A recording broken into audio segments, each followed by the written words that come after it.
Hey everyone, that's right. Today we're going to talk about the Fisher Space Pen. Many of you probably already have these and know about them, but I'm just going to do a quick review, a little bit of information on the Space Pen line. I'm starting to collect a few of them here. So these two, as many of you know, are the Fisher Space Pen Bullets. They're nice, compact, sleek looking pocket pens. They're amazing for pocket pens. As you probably know already from either earlier videos or your own experience, really the only main drawback to them that I found was that they have a tendency to could easily be lost since they are so smooth and small. But they are very stylish. They're great pens. They perform great. They have pressurized cartridges in them. And really what I like about besides that, what I like about the Fisher Space Pen line is these cartridges. They all come with a medium cartridge when you buy them. But you can actually get, they do actually make a fine cartridge for it, which I'm really excited to get because I think I would really enjoy the fine cartridge better than this medium cartridge. It's a 1.0 millimeter for this medium. They make other colors other than the chrome and the titanium here. The chrome is probably the easiest and cheapest one to get, and I like the chrome. My only problem with the chrome is the chrome for me tends to be just a little bit too shiny. So I was really excited to get a different finish. So I got this titanium one not too long ago. It's kind of a steel gray color, and it's great. The only thing is this one's going to cost you a lot more than the chrome or some of the lacquered like lime and blueberry colors. So I went ahead and paid the price for this one. I got this one on eBay for about $32. Got this one at Office Depot for, I think it was $17, but you can get it cheaper than that, I believe, online. And my next one that I don't have like the rainbow or the copper or any of the lacquered ones. It's a matte black, a lime, and a blueberry, and a fuchsia, and a red. There's quite a few colors. You can also, from the Fisher Space Pen site, they can also engrave them as well. I don't have them engraved. I don't have clips for them. They do sell clips, slide off and on clips. Don't have those. But I will be getting a matte black one soon that actually has a stylus on the end because I'm curious how well the stylus actually works. So I'll be getting that soon. But for now I just have these two. And I want to tell you what the difference is between them. I mean, they are identical models, as you can see. And they have identical cartridges in them, so they're going to perform the same way. But the one thing I did notice the difference between them is that, first of all, I've had this chrome one longer, and it's starting to actually get like micro scratches in it. They're not real obvious, but it is starting to get those in it. That's not a big deal to me. But basically, this titanium one, and I imagine this is the same with, say, the copper and the rainbow one as well. It has a tendency to get very dirty. You can definitely tell if you were to, like, say, clean it with a microfiber cloth, it'll look very nice. But then if you touch it at all, you're going to get fingerprints all over it.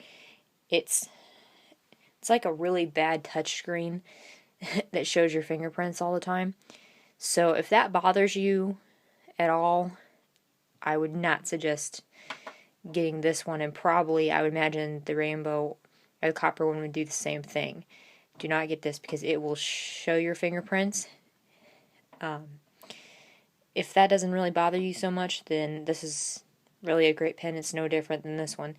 This one really doesn't show fingerprints at all. It just looks the same all the time anyway. So that's the main difference, really the difference I found between them. So now what we're going to do is I'm actually going to compare it to these bullets to another Fisher Space pen. This one right here, it is the Fisher AG7 Original. Obviously you can see the big difference between them is that the AG7 is not a pocket pen.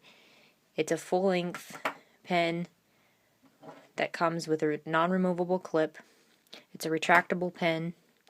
It only comes in the chrome, which is a little irritating because I'm not as big a fan of the chrome, but I'm starting to get used to it. As you can see, they are very much similar in size. So when they're extended, when the bullet is fully extended. The main difference you're going to notice between the two, feel-wise when you're writing, is that the AG7, the weight is distributed completely different, completely opposite of the bullet. The bullet, its main body here holds the cartridge, holds all the weight. Overall, it's a light pen. The back here is super light because it's just an empty cap.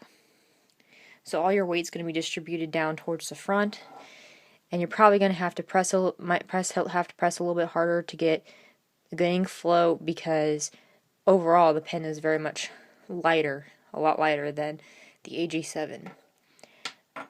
The AG7 is completely the opposite.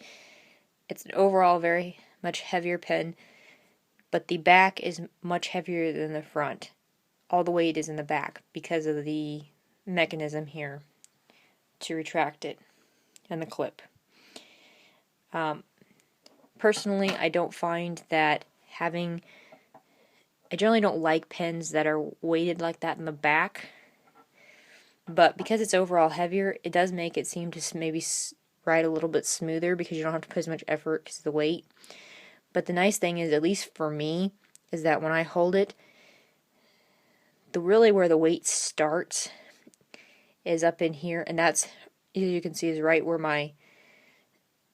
my hand. So I don't really have a problem with the weight so much because it's being supported by my hand. So it's not like it's all right here where it's really pulling back on my hand. It doesn't feel as heavy because the weight, I think, starts right here.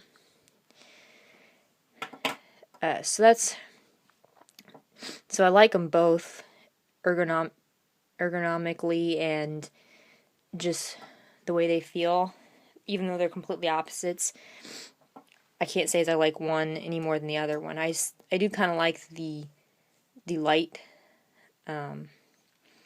lack of weight in this one, but again, it feels like to me you have to maybe press a little bit harder to get it to really flow, whereas this one, because of the weight, I don't think you really do. As you can see, it's retractable. The really interesting thing about this one being retractable is the mechanism here. The spring is very light. It's very easy to push down, and then once it does, it just clicks into place. And then you have this little button here to retract it back, which is nice. It's different than anything I've had in the past. Very easy to click down. That's very much different. You have to be careful when you're trying to clip it onto something. If you push down on this, you will retract it because it's a very light spring.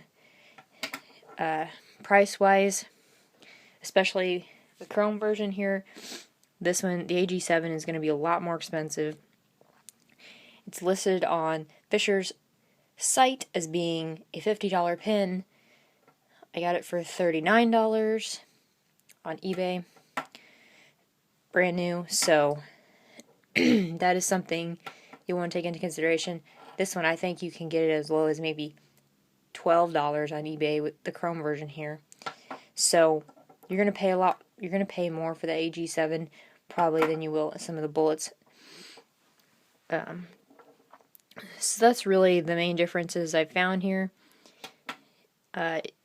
These are both definitely great pens. They look very nice, and you know, these are definitely good to have in your collection, especially if you like the pressurized cartridge and you like Fisher in general. They're made in the USA, and they are both great pens. I'm glad I have them. I don't know if I would be willing to pay $50 for this, but if you get the right deal on them, they're definitely great pens to have, and I will enjoy using them from now on. So I will talk to you later.